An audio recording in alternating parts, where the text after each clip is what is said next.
Many of us are stocking up more and trying to grocery shop less during the pandemic. Unfortunately, that can lead to more wasted food. So I recently Skyped with Amy Petersen. She's a registered dietitian for Coborn for some tips on keeping your food fresh. Amy, thanks so much for joining us here. You know, nobody wants to waste the food, but it really seems like it can go bad before we know it. What tips do you have for us? Right. So especially, I feel like, throughout this whole pandemic, people have been buying more groceries than normal, which understandable. However, we want to make sure that they're not throwing those foods away because, again, great nutrition. So today we've got some food storage tips, especially with some fresh produce to help make it last a little bit longer so that your family can get the great nutrition, stay healthy, especially during this time. Okay. So right over here, we're actually going to kind of divide this fresh produce into two areas, foods that you can store on the counter and then ones to store in the refrigerator. So over here, onions, potatoes, bananas, tomatoes, even citrus such as lemons and limes, those can all be stored on the counter.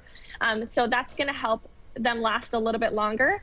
There are a few foods that give off this ethylene gas just naturally, and bananas are one of them. Avocados are another example. So you want to be sure that you kind of store those foods away from each other and away from other foods that are a little bit more sensitive to those gases as well, just to help them from spoiling a little bit too quickly. Okay. So that's on the counter, but in the refrigerator, these are some of my favorite tips. And I'll be honest, cucumbers were one that I really didn't know before because I've always kept them in the refrigerator. However, you can actually keep them out on the counter and they'll last for a little bit longer. You can still keep them in the fridge. They'll last for about 3 or 4 days. But that was one that I've always kept mine in the fridge.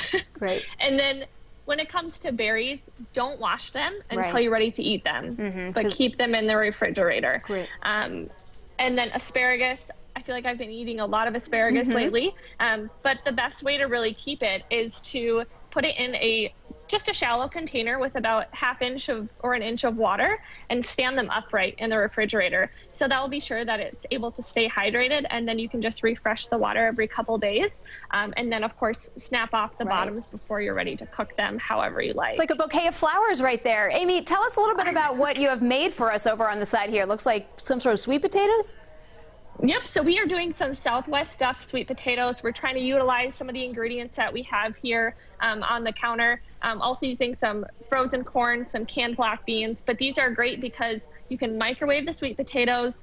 The rest of the ingredients, the corn, the black beans, the onions, garlic, they're all put together in a skillet, and you can have this meal ready within 20 minutes. And when we talk about, quick, easy meals, it also is a great opportunity to look at meal planning. We're not just planning for dinners now, so really trying to utilize your resources to plan meals for lunches, even breakfast or snacks. And, if we're at home, you can also utilize our Coborn's shop online site, so you can actually do it all from your home to make it easy so that you're making sure that you're only buying what you need versus buying all the extras. So many of us are just trying to go to the grocery store, just not quite as often, and we know meal planning is such a great way to prevent that waste. Amy from Coborn, thank you so much for joining us today.